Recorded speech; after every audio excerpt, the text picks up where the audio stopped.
There are race weekends in NASCAR that simply deliver a winner, and then there are race weekends that reshape how an entire season is talked about. This past Sunday belonged firmly in the second category.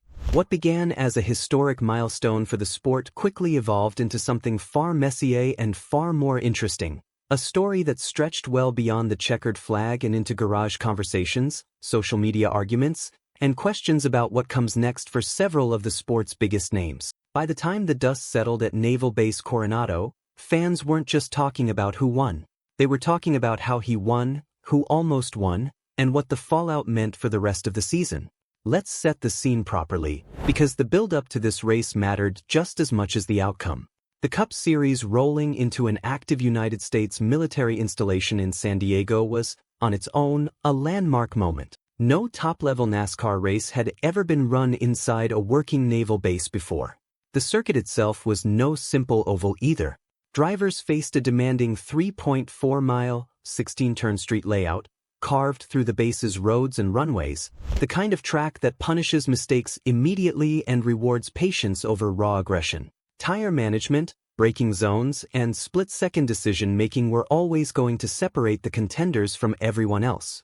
And when the checkered flag finally fell, the name etched into the record books was one that had been building toward this moment for years: Heim. For anyone who has followed Heim's climb through the Truck Series and through Toyota's development pipeline, this breakthrough did not come out of nowhere. He had spent seasons doing the unglamorous work, logging simulator hours, helping veteran teams with testing programs, and waiting for an opportunity that kept getting pushed further down the road. When that opportunity finally arrived in San Diego, he made the absolute most of it. What made the victory even more remarkable was the way it unfolded.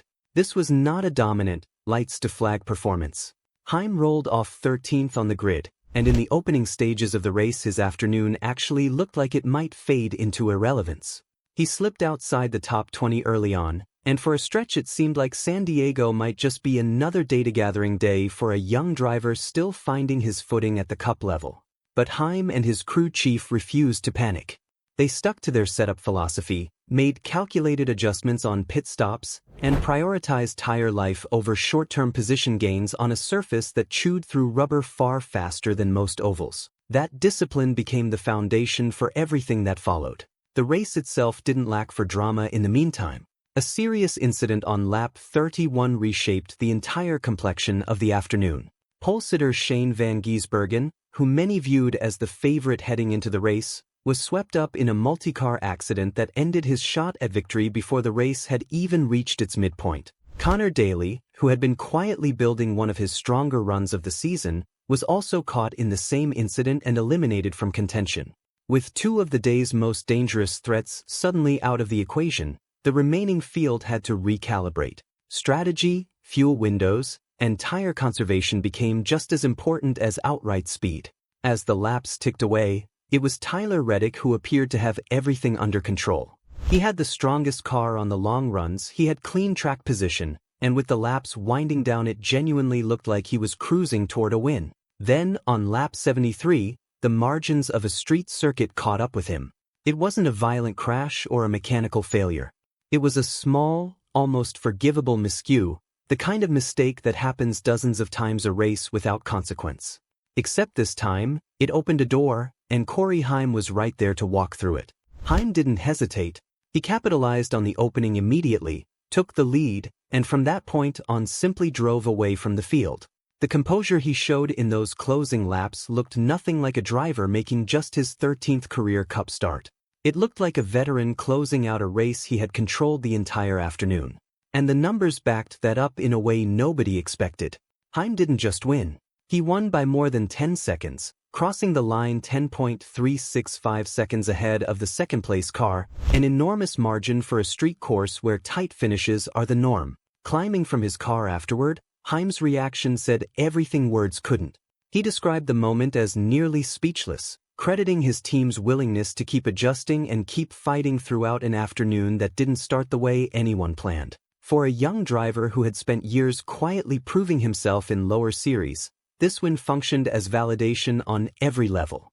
It validated the years of simulator work, the patience required to wait for a real opportunity, and the confidence Toyota's development system had placed in him. It also added serious fuel to expectations that Heim is being lined up for a full-time Cup Series seat with a major organization heading into the 2027 season. While Heim's afternoon turned into a career-defining triumph, the driver who finished right behind him walked away with an entirely different set of emotions. Bubba Wallace's race could not have looked more different from Heim's in its early stages. On lap 19, a loose wheel forced Wallace's team into an unplanned pit stop, and the penalty that followed cost him 2 full laps. In a field this competitive, that kind of setback usually ends any realistic shot at a strong finish. Most drivers in that position spend the rest of the afternoon simply trying to salvage points. Wallace did the opposite. Through a combination of smart racing, patience, and a handful of timely free passes, he clawed his way back through the entire field in one of the most impressive recovery drives anyone has put together this season. Finishing second after falling 2 laps down midway through the race was, by any reasonable measure, an outstanding result. But finishing that close to a win, after coming back from that far behind, leaves a very particular kind of frustration. Wallace was open about it afterward, acknowledging that the hardest part of the day was sitting with the what-ifs. What if the wheel issue never happened? What if his team hadn't lost those 2 laps early? Would he have been the one celebrating in victory lane instead of Heim? Those are the questions that linger with competitors long after the race ends. Wallace did take a moment to credit Heim directly, saying he was genuinely happy for him and recognizing how difficult it is to win this early in a Cup Series career. Still, in the hours following the race, Wallace's broader comments about how hard it is to sustain success at the Cup level became their own talking point. Some fans read his remarks as simple honesty about the grind every young driver faces once they reach NASCAR's top level. Others read more into the timing and tone, and that disagreement spread quickly across NASCAR fan communities and within garage conversations, adding an unexpected second storyline to what was already a chaotic afternoon. There was also a more concrete consequence waiting in NASCAR's post-race penalty report. Several crew members on Wallace's team received suspensions tied directly to the loose wheel violation that triggered the lap 19 incident. It was an expensive mistake in more ways than one, costing the team not just track position on the day but personnel availability heading into the next several races. For a team built around championship aspirations, a penalty like that lands at the worst possible time. Stepping back from the individual storylines, this result carries real weight for the playoff picture as the regular season edges closer to its conclusion. Every finishing position now carries playoff point implications, and several drivers who entered San Diego with modest expectations left with a much stronger position in the standings, while others who expected to gain ground instead watched opportunities slip away. That's the nature of a street course this unpredictable. It rewards patience and survival just as much as raw speed, and it punishes even the smallest miscalculation. When you zoom out and look at the full picture of what happened at Naval Base Coronado, a few things stand out clearly. Corey Heim arrived as one of the sport's most talked about young prospects and left as a confirmed Cup Series race winner, a transition that can permanently change the trajectory of a driver's career. Doing it in historic surroundings after recovering from an early slide outside the top 20 only adds to how meaningful the achievement feels. Meanwhile, Bubba Wallace reminded everyone watching just how resilient he can be under pressure, turning what looked like a lost afternoon into a runner-up finish through sheer persistence. That kind of recovery drive is exactly what playoff contenders need to be capable of as the stakes continue rising. As the regular season winds down, races like this tend to become reference points later in the year. They reveal which teams can adapt when something goes wrong, which young drivers are ready for bigger opportunities, and which storylines will keep shaping conversation long after the checkered flag falls. San Diego gave us all of that in a single afternoon. A breakthrough win, a heartbreaking near miss, a costly penalty, and a debate that's still playing out across the NASCAR community. So the real question going forward is simple.